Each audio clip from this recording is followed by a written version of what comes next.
Hello and welcome to Raqs Savoir Faire with me, Oriana, professional belly dancer, and we are here for part 2 of comparison, competition, and branding. Now, like I said last week, these are very big concepts, so I'm going to be covering, just touching on different parts of it week to week as different situations can come up that, believe it or not, encompass all three of these huge ideas throughout your career.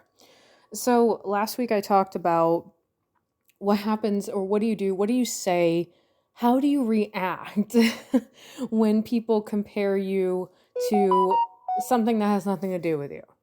So the comparisons that I made, for example, for belly dancers is that we often get compared to someone like Shakira because that was very well known. She was very, very well known and introduced the idea to the mainstream for the most part at a certain point, and that became the most well-known point of reference for the general public. I'm making generalizations, of course. So this week, I would like to talk about something that can sting a little bit more, in my opinion, which is how do you react when you are compared to someone in your own field, whether you know them personally or you do not. And the reason why I say that this can sting a little bit is that even if you are being compared to someone who is fantastic, they're wonderful at what they do, they're an expert, you respect them, there's no beef there, it can come off feeling like you're not being seen for who you are. You're not being seen as yourself, and you're feeling like a carbon copy of this other person. And like I said, even if you respect them, if you like this person, you have no problem with them, it always feels better to be recognized for who you are rather than to have someone say to you, oh, you remind me of so-and-so. Case in point, I was at a fantastic holiday hafla here in Melbourne, Florida, run by Zyra. And I got to reconnect with one of my good dance friends. And she lives on the other side of the state. I live in Tampa. So we don't get to sit down and see each other in person a lot, but we do talk a lot of shop. And one of the things that she was telling me is that, she does fusion, tribal fusion.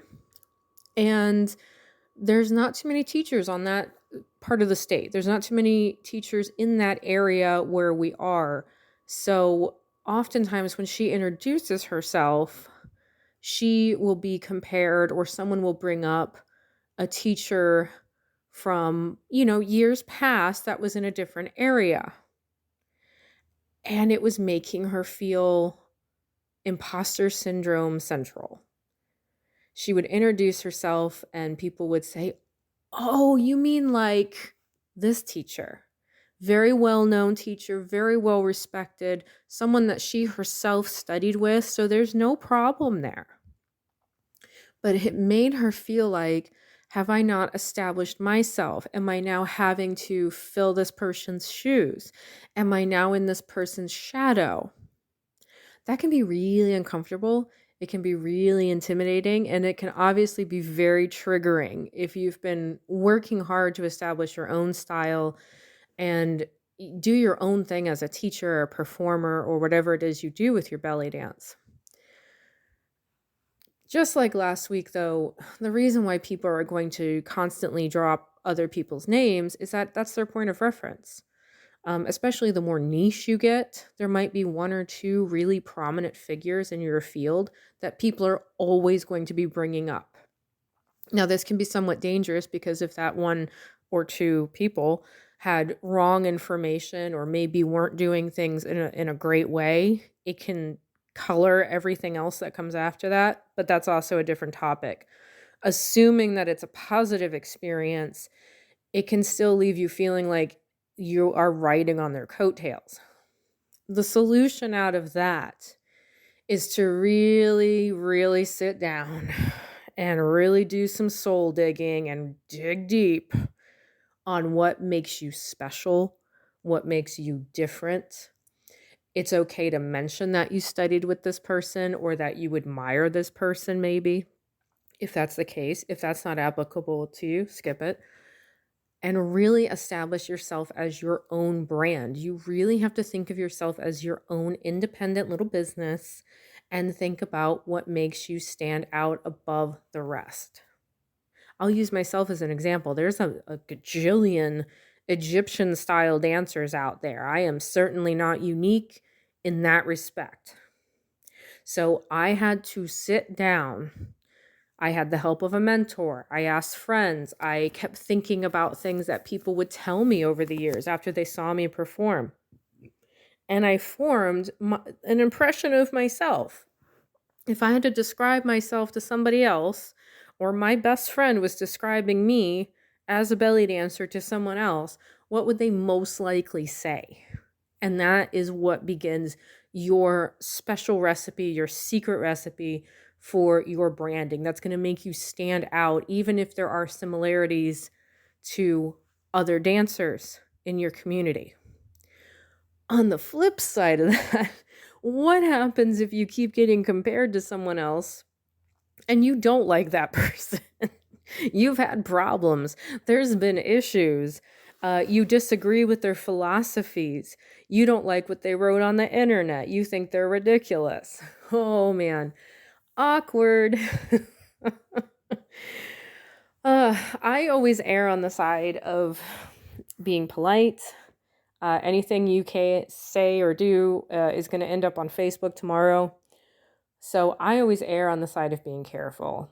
If it seems like they're bringing up someone to try to fish out how I feel about them, I immediately disengage.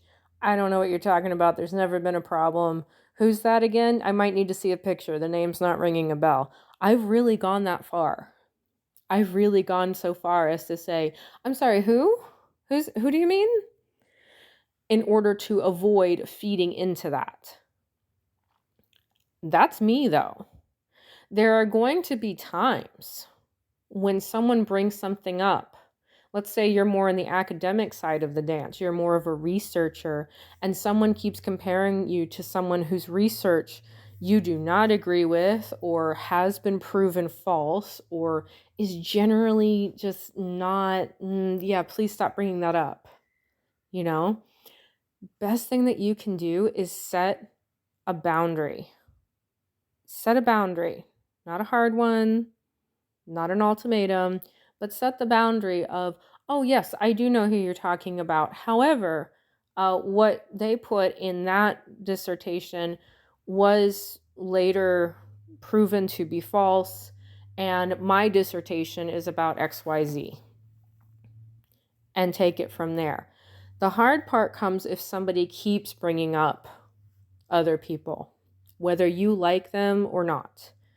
Okay, so we've got if you've had a positive experience, if you've had a negative experience. If people are constantly bringing up another name around you, that can really start to wear on you, whether you like that other person or not. And that can really start to eat away at your self-esteem. So that is where we do have to not only make sure that the boundaries are tight, the branding is good, the marketing is good, but repeatedly redirecting people when they bring it up. Oh, so you do a fusion that's like so-and-so. It's similar, but I do this. Or conversely, are you more like this person or like this person? I do XYZ. And redirect it back to yourself. Don't even mention the other people's names. Like if I had to give an example, I haven't had this happen recently, thankfully, but in the times that I do remember, it would be way before COVID, when there were more studios in my area, and I would introduce myself or be introduced. Oh, are you with this studio, or are you close to this person? I am in Tampa. End of discussion. That's a fact. I'm not being rude. I'm not being curt. I'm not being terse.